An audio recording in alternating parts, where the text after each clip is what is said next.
Y'all know what's going on. It's time for another episode of Doing Time with Joe.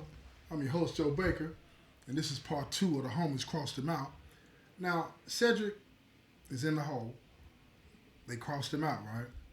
They dropped a note and got him picked up pending investigation. He's in the hole for 7 days, but while he's in the hole, the homies, they got some animosity towards him because they've heard these rumors of charges in the past may or may not be true. They're not even bothering to confirm it.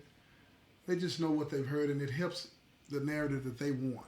It helps them get what they want out of it, right?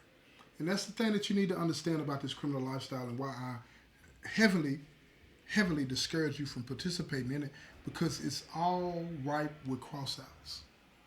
It's not about what's best for you. It's about what's best for the individual.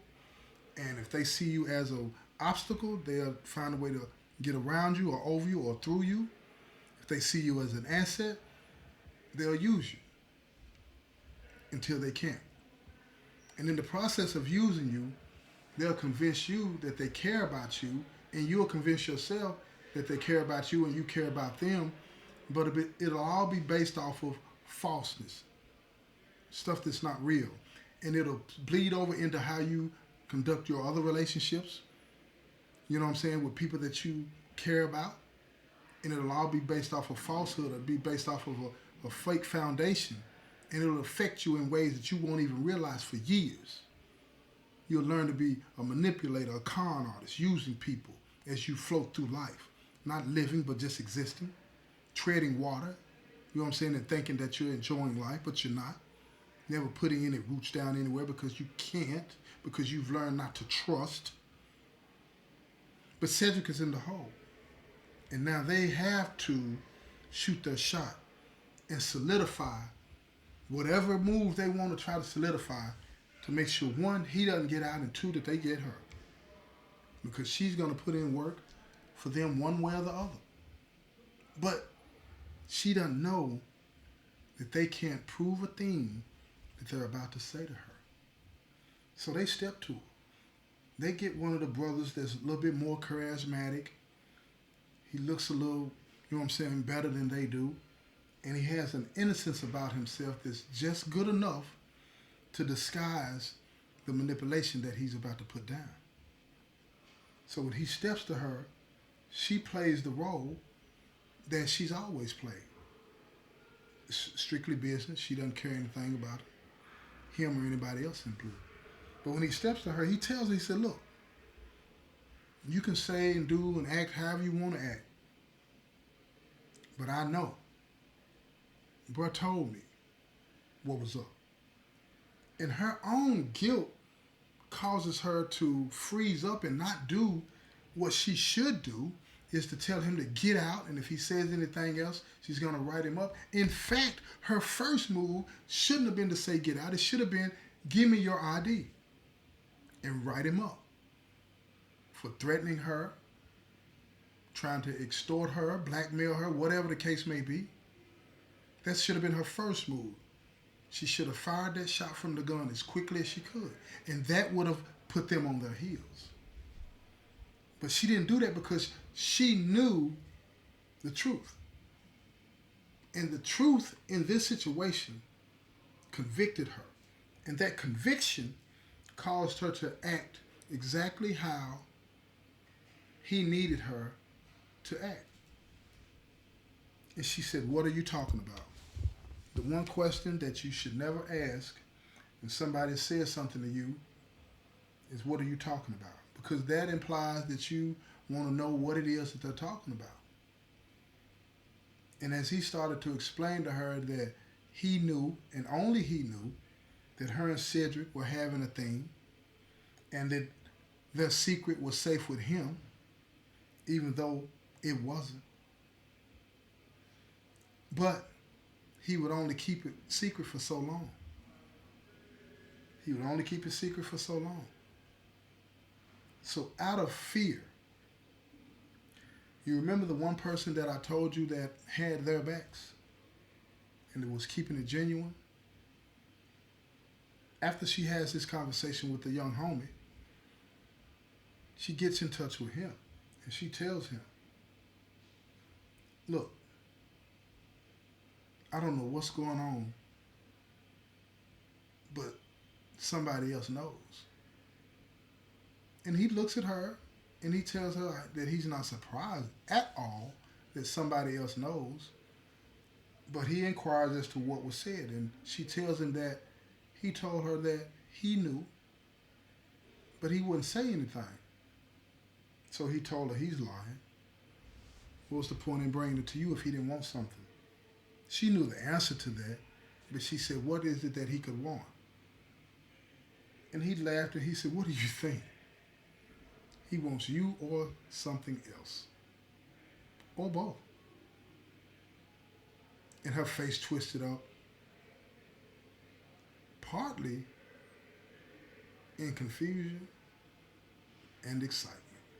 Remember that? Do you remember that? Do you remember what I said to you about that? See, when people have low self-esteem and they get attention, no matter where it's coming from, it gives them some sense of excitement because it makes them feel wanted. It makes them feel like they belong somewhere and somebody wants them. And then it starts to explain why they may act the way they do. They've been hurt. They've been hurt. And all she's doing is putting up a wall. But see, Cedric, he climbed that wall and jumped to the other side. And he saw her. And that's all she ever wanted, was somebody to see her. That is so relatable to me. That is so relatable to me because when you come to prison, people stop seeing you. Guilty or innocent, you know what I mean? When you get put in here, it's like nobody sees you. And you start to believe that nobody is seeing you. And you almost act like you don't exist, that you don't matter. And it affects every part of your life and the people that still care about you no matter what. So I can relate to that. And I can also relate to that yearning for somebody to see you. And I can also relate to that part of wanting more and more, even though you have somebody that loves and cares for you, you'll make a mistake and hurt them. And I've done that a few times in my life. And I've regretted it every time, and I'll never do that again. Ever. Ever. Because I addressed those shortcomings that I have. And I continue to address those that I discover every day about myself. And I love the journey that I'm on. But I could relate to her and what she was feeling when she was approached by the little homie. Nervousness, of course, but anxiousness at the same time because somebody else sees her. Even though her heart belongs to Cedric. Even though her heart belongs to Cedric now, she gets excited by the mere attention that she's being paid by the little homie. And now you have to be aware that she's open in more ways than you might think. And so get your mind out the gutter. That is not what I'm thinking. But that could be a possibility. But that's not what I'm thinking in this situation. She's open to what the young homie is saying. Ooh, y'all something else. Because I know some of y'all was out there thinking, oh, Joe T finna go there. No, I'm not. They mess with that monetization. You hear me? But anyway, look. So the young homie steps back to her after he gets direction from the big homies. And he tells her, look, why don't I pick up where he left off? Because he's not getting back out. And she asked him, how does he know that? And he tells her, situations like this, they don't usually get out. But what she doesn't know is what he's not telling her is that they're constantly dropping notes to the administration to try to keep him from getting back out, telling them that he's going to get hurt, telling them that he's doing things he ain't got no business. But they haven't told the administration about her because they need her. They want her. So she says, well, what would that look like? Don't do that. Don't inquire like that. Because when you inquire like that, that tells the individual that you're talking to that you may be interested. And if you open the door just an inch, they believe that the possibility of you opening that door wider is there. Either shut it or close it. Shut it or open it. I'm sorry. One of the two. And if you want it open, open it. Don't play. But keep in mind, when you open a door like that in a situation like that, that it speaks volumes about the issues that you haven't addressed. Okay? So she opens it, and he steps in, and he touches her hand, and she doesn't pull it back. And he looks at her, and he sees that her face is glowing. And for the first time, whether she meant to or not, she smiled. Now, I'm talking about for him. This is the first time he's ever seen her smile. So now she's like, where are you from? And he tells her, she said, what's your number? And he tells her, she types it into the computer. She starts to research it. And now he's nervous because he wasn't expecting that. But she's interested in him now.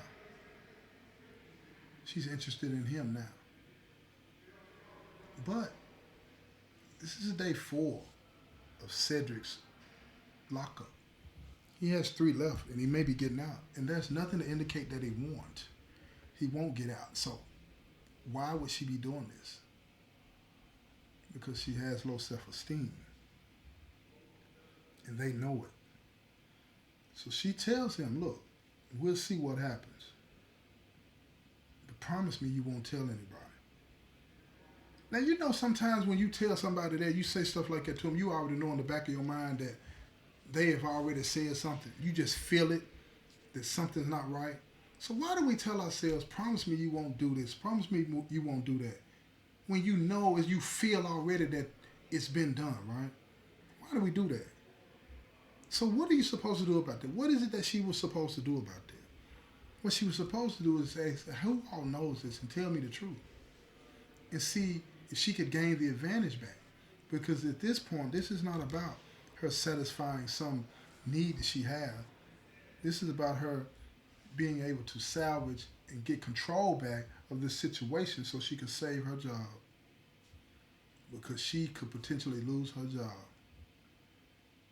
Yeah, she's all alone. She doesn't have to worry about it affecting anybody else, but why would you want to throw your career away like that? Why would you do something like that? It doesn't make any sense. But it does to her, especially if you're filtering everything through, insecurity. Absolutely. Makes sense. So now the little homie goes back and he tells the big homies what's going on and what she said and what's going on. And they get excited. So they say, man, when you go back tomorrow, give her this address. Tell her to call this number and drop by there and get that pack. They're pushing fast because they know they don't have a definitive answer as to whether Cedric is going to get out. So they got to get her to at least call that number or go by that house so they can get some leverage to make sure that they can control the situation, even if Cedric gets out. Because they have another card that they're going to play regardless of the outcome. You understand? So when the little homie goes back the next day, he slides that over to her, and she looks at it. She said, what is this? And he tells her, I need you to pick up something for me at that address. Call the number and let them know that you're coming. She doesn't pick it up. She just looks at it. And she just looks at it and looks at it and looks at it. And then she looks up at him.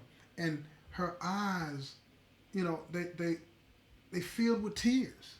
Because at that moment, in that moment, she's making a choice to continue to allow herself to be used because he's just exposed himself as somebody that wants to use her versus love her. And she's making a decision right now, consciously or subconsciously, to allow it. Doggone it. Why do we do that? Why do we do ourselves like that? She picked it up out of fear and she put it in her pocket. And when she put it in her pocket, he smiled at her, said a few more words to her, and she didn't say a thing back. She just got on the computer because she knew at that point that he wasn't an ally. He was somebody that was going to have to be satisfied to not tell it. And she had realized in that moment that she put herself in this situation, and what was she going to do? How was she going to get out of it? And she thought about Cedric. She thought about Cedric. Maybe he can fix this.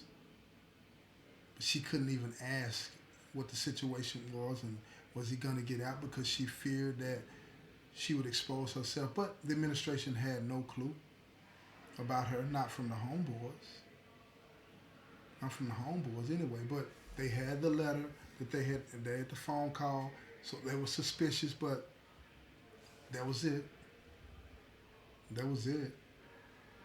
But she couldn't say anything because in her mind there was no reason, no justification for them to lock him up. It had to be about them. It had to be about them. So she waited nervously for 2 more days, not eating, not sleeping. And then he gets out. He gets out. And he finds his way to her. And she, through tears rolling down her face, tells him what happened. But he's methodical. He has to figure out a way to deal with this. How do you deal with that? These individuals that say they care about you have approached somebody that you say you care about to get leverage on them. He knows who he's told and who he didn't. So he knows that the homie that he told has told everybody else, because the young homie that approached her is not the individual that he told. Now the homie that he told knows that things are out of the bag now, because when Cedric approaches him, the first thing he says out of his mouth is, "I'm sorry, bro. I'm sorry." There ain't no time for that. What are we going to do about this? What are we going to do? Because now she's in a position where she has to do it, or they might turn her in. Or they might turn her in. So she doesn't know what to really do. How do you get out of this? So the homie that Cedric had come to trust said something that surprised him. He told Cedric, he said, "Man, let her do it. Why you care about her anyway?" And Cedric didn't have an answer for him, but he knew that he cared about her. But now he had to think about, am I representing this organization that I belong to, this gang that I belong to, or am I with her? And then he started to think about how is it going to benefit him in this situation now, because everybody knows I might as well get something out of it. So he goes back to her and they talk it over, and he tells her that the only thing he can think of to help her is for her to do it. And she knows in that moment that he is not straight. She knows in that moment that he is not straight, and now she has to play her game. She cannot accept that as an outcome. The reason being, y'all, is that because when she was a young woman first coming into the system, she fell prey to somebody just like Cedric. And for years, she had to do whatever it took to rehabilitate her reputation. And now she had, years later, all of these years later, after she had rehabilitated her reputation, all these years later, she's having to be put in a situation that she created of her own doing, that is reliving it all over again. And it's crushing her. It's crushing her. She thought that she had gotten smarter. She thought that she had gotten wiser. And that she thought that she had made a choice this time, that was okay. But see, she did exactly what a lot of us do. Those issues of low self-esteem and all of that, she never dealt with it. So she was continuing to play that same script, that same scene over and over and over for years, causing her to blunt people's friendships, blunt people's advances by putting on that she was this mean, just offensive, non-caring person. It caused her to miss opportunities to be loved by somebody that really wanted to love her and care about her, but she wouldn't open that door because she had been burned, and by not dealing with the low self-esteem that she had, she never gave herself the opportunity to heal from that, learn from that, grow from that, and then learn to love again on genuine terms. She never dealt with it. And by not dealing with it, she was susceptible, like we all are, when we don't deal with what's going on with us, to the same thing, even though it came in a different way. It just looked different. Same circumstances, though. It just looked different. It just happened to happen at work again. She knew it. She knew it. She said, I did this to myself. I've seen this before. What am I doing? And it crushed her. I'm talking about it crushed her, y'all. I'm telling you now. Made her feel something terrible. Made her feel something awful. But she knew what she had to do. She knew what she had to do because she could not lose her job. She would not allow her reputation to be burned and slammed like this. She wouldn't. Cedric had made his choice. Now it was time for her to make hers. And if you want to know what this choice is, tune in to the next episode. This has been another episode of Doing Time with Joe. I'm your host, Joe Baker, and I'll say peace, y'all. I'm getting so tired.